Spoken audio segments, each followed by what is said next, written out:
And I fell on the ground and I rolled out to the floor and I was like, I have to fight because that really hurt.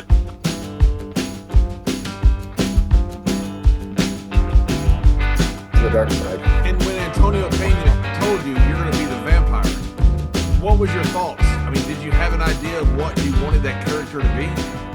Yeah, I was, I was a big mark for Billy Idol and the Sex Pistols and the Clash and the Ramones. And I came from that street scene of street rock and roll.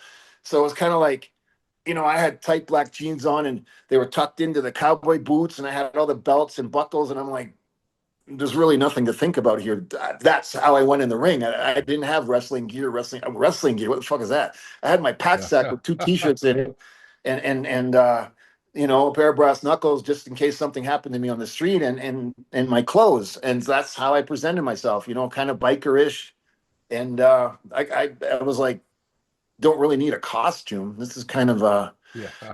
I came to learn later on in life. Kevin Sullivan told me the best way to sell your character is to keep it as close to you are in real life, and there was no problem there.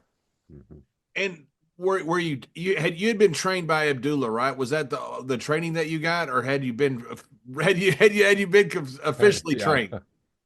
No, man, never. I think I went to train in my life maybe 5 times over the 42 years. Right. I went into the gym. No, Abdullah, when I say train with Abdullah, it was the best because the psychological part, that's where I got it from, the selling. He said, I don't care if you beat me black and blue and you take my fork and stab me till my eyes fall out. As long as you carry me out on a stretcher and I got that belt on my chest. He says, you just sell, suffer. You don't need anything. Just convince, scare, provoke that thought where people can emotionally connect with you. And that stuck with me. Yeah.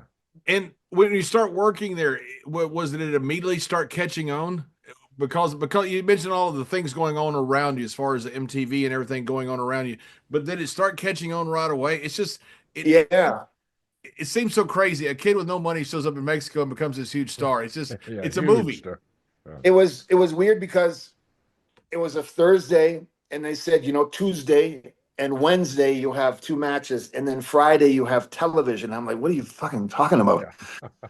So when they said, no, don't worry, let's just go see what you can do. And I said, I don't even know how to get in the ring. What are you talking about? Yeah. And when I went in the ring, because I had long hair, I ducked down, and when I stood up, my hair flew back. And they said, that's all you do. You don't do another thing. That's what you do. And I'm like, and everybody else was flipping and flying and somersaulting, and I'm like, oh man, this is gonna go so bad. So they said, you're a heel. You're a foreigner. You look like this. You're a heel. So in the dressing room before the match, I was trying to. I didn't even. I just said, I was petrified, and I'm like, I grew up on the street, gang life, and all that. I said, if something happens, I'm gonna take these brass knuckles and I'm gonna swing till I get out of here. And when I went in the ring, and I didn't go in the ring, they were like pushing me. My partners, I'm like, fuck. And the place was sold out, and women were screaming. And I thought, this is kind of cool, but I guess this is wrestling. I got no clue. I went in, and the guy hit me. And I was like, oh, you motherfucker. And I fell on the ground and I rolled out to the floor and I was like, I have to fight because that really hurt. And I didn't know what to do. Wait, he hit you. It was a shoot hit. I mean, it wasn't a working punch. It was a shooting punch. I had no clue what was work and shoot, but I know he punched me in the jaw. So I'm on the floor and all of these women grabbed me and threw me back in the ring. And I'm like, okay. So he hit me again, and I'm like, fuck this. And I fell to the floor. When the baby faces came to get me, all of the women, there was probably about 20 or 30 of them, jumped on me and put a circle around me to protect me. And you're a heel.